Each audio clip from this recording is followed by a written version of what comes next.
नमस्ते बच्चों, Sonia Verma Hindi classes YouTube channel में आप सभी का स्वागत है। और आज मैं यूपी बोर्ड कक्षा 10 हेतु हिंदी विषय के मॉडल पेपर का अंतिम वीडियो अपलोड कर रही हूँ।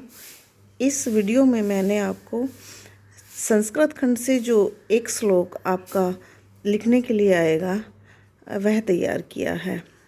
तो चलिए वीडियो को आरंभ करते हैं। बच्चों, बोर्ड की परीक्षा में आपसे प्रश्न पूछा जाता है कि आप कोई एक ऐसा श्लोक संस्कृत में लिखिए जो आपके प्रश्न पत्र में न आया हो, और यह श्लोक हमें संदर्भ सहित लिखना होता है। तो मैंने यहाँ पर आपके लिए 4 ऐसे श्लोक लिए हैं जो लिखने में और याद करने में आपके लिए बड़े आसान रहेंगे, और मैंने उनकी संदर्भ सहित ही यहाँ पर विवेचना की है। तो पहला श्लोक देख लेते हैं और उसका संदर्भ देख लेते हैं। तो पहला श्लोक है, मरणम मंडलम यत्र विभुश्च विभूषणम कौपीनम यत्र कौशियम सा काशिकेन मीयते।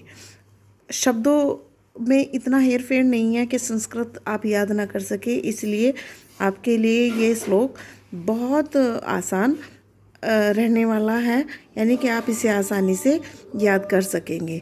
तो इसका संदर्भ बनेगा, प्रस्तुत श्लोक हमारी पाठ्य पुस्तक संस्कृत प्रचायिका कोष्टक में लिख देंगे। संस्कृत खंड के प्रथम पाठ वाराणसी से लिया गया है।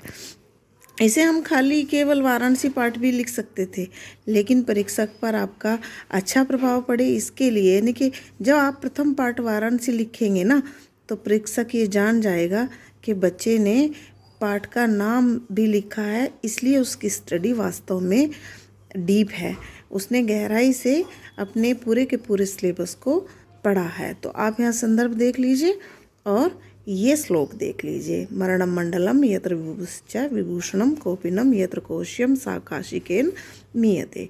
दूसरे श्लोक को देख लेते हैं, और दूसरा श्लोक जो है वह हमारे तृतीय पाठ से लिया गया है।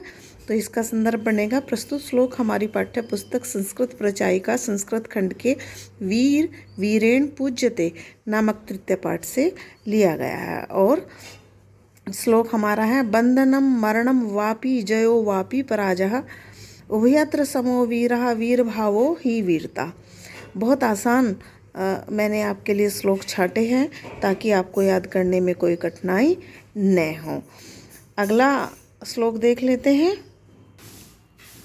अगला जो श्लोक है वो हमारा चौथे या चतुर्थ पाठ से है, और संदर्भ देख लेते हैं। प्रस्तुत श्लोक हमारी पाठ्य पुस्तक संस्कृत प्रचायिका के चतुर्थ पाठ प्रबुद्धो ग्रामीण नामक पाठ से लिया गया है। और श्लोक है, आप दो दूरगामी च साक्षरो न च पंडितः अमुखा स्फुट वक्ता च यो जानती स पंडितः। तो बहुत आसान है, बहुत आसानी से आप इसे याद कर पाएंगे। अगला श्लोक देख लेते हैं। ये जो 3 श्लोक मैंने आरंभ में आपको बताए हैं, ये आपके पद्यांश के तहत नहीं पूछे जाएंगे। तो इन तीनों श्लोकों को आप आराम से याद कर सकते हैं, और पेपर में आने का इनका कोई ऐसा नहीं होता कि पद्यांश के रूप में पूछ लिए जाते हैं। किंतु सर्वे भवन्ति सुखिना जो हमारा ये श्लोक है, ये अक्सर पद्यांश, जो मैंने आपको अभी अपनी वीडियो में भी बताया था कि गद्यांश और पद्यांश भी संस्कृत प्रचायिका से आएंगे, तो सर्वे भवन्तु सुखिना पद्यांश के अंतर्गत भी पूछ लिया जाता है। किंतु मैंने फिर भी यहाँ श्लोक के रूप में ये लिया है। तो मैं आपसे ये कहना चाहती हूँ कि पहले जो 3 श्लोक मैंने आपको पढ़ाए हैं, आप उन्हें याद करने में ज़्यादा दिलचस्पी लें, क्योंकि उनका न आने का ज़्यादा रहता है, और ये श्लोक अक्सर पद्यांश के अंतर्गत भी पूछा जाता है। तो प्रस्तुत श्लोक हमारी पाठ्य पुस्तक संस्कृत प्रचायिका के अष्टम पाठ भारतीय संस्कृति नामक पाठ से लिया गया है। श्लोक है, सर्वे भवन्तु सुखिना सर्वे सन्तु निरामया सर्वे भद्राणि पश्यन्तु मा कश्चित् दुख भाग भवेता। तो आप इस श्लोक को भी देख लें। और 4 श्लोक मैंने आपके लिए हैं, 4 में से आप 3 याद कर लें, और कोशिश करें कि पहले जो 3 हैं, यानी कि जो हमारा मंडलम मंडलम है, या बंदनम मरणम वापि जयो है, या हमारा आप दो दूरगामी च साक्षरों वाला श्लोक है, ये याद करें। इसे याद करने में थोड़ी कम दिलचस्पी लें, क्योंकि ये अक्सर पद्यांश के तहत पूछ लिया जाता है और अगर ये प्रश्न पत्र में है तो आप इसे श्लोक के रूप में नहीं लिख पाएंगे।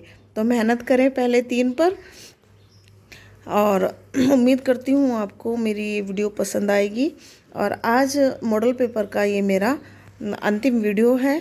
इसके पश्चात यदि आपको कोई हाई स्कूल में समस्या है किसी भी टॉपिक से संबंधित, तो आप उसे मेरे साथ शेयर कर सकते हैं। तो चलिए मिलते हैं नई वीडियो के साथ, तब तक के लिए नमस्ते और धन्यवाद।